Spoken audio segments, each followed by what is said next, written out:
I mean, both of you were victims of a flawed judicial system. And you're both beautiful, amazing people, and I just want to reach out and tell you that you're very, very brave. You're just a very brave woman, and I want you to, at the end of the show, get my phone number and call me whenever you need me. Dean, I've got Ron right here beside of me. You're an incredible man. You're a wonderful person, and I just wish you the best of luck. And gosh, I just wish I was there to just hug you both.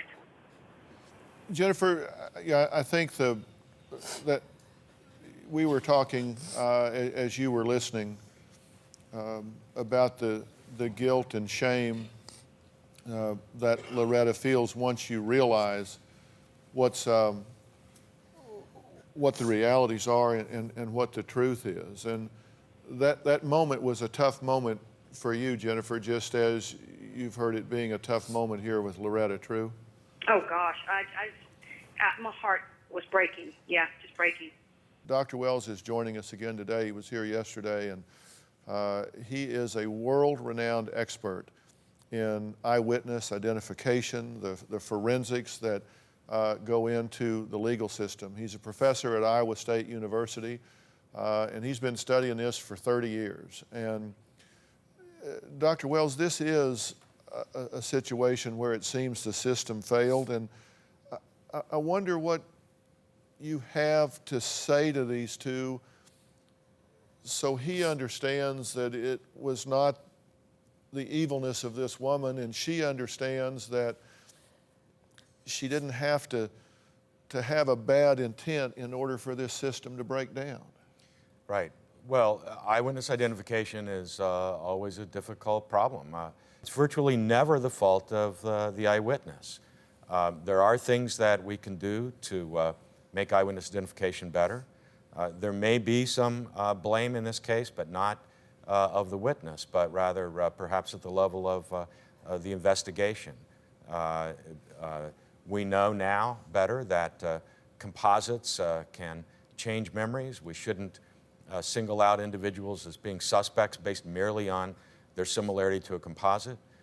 In that area, there were probably within a 2 square mile, there were probably 15 to 20 black males who would have looked like that composite. So it needs to be better controlled. You know, and you make such a good point. And the reason I'm saying that to both of you is so that you understand and you don't focus on yourselves or each other in this situation.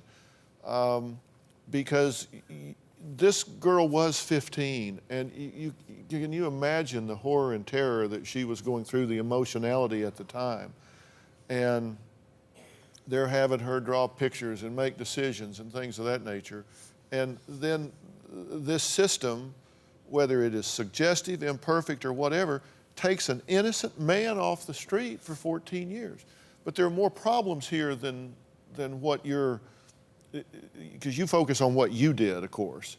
But as Dr. Wells is saying, there could have been problems at the investigative level, the sequence level, and look, the police do the best they can with what they know and have at the time. But it's interesting, in Jennifer's case, we have a composite that was created at the time of her rapist. So let's take a look at this.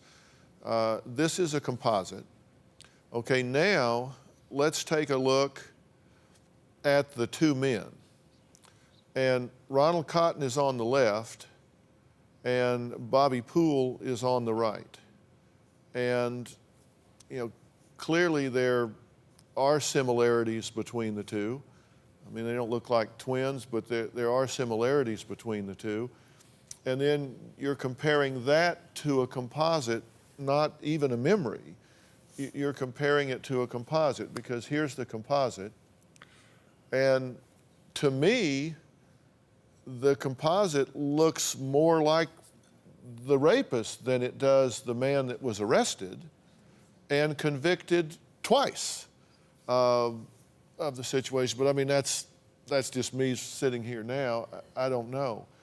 Do you have a story or a question for me? Click the link in the description and tell me what in the world is going on.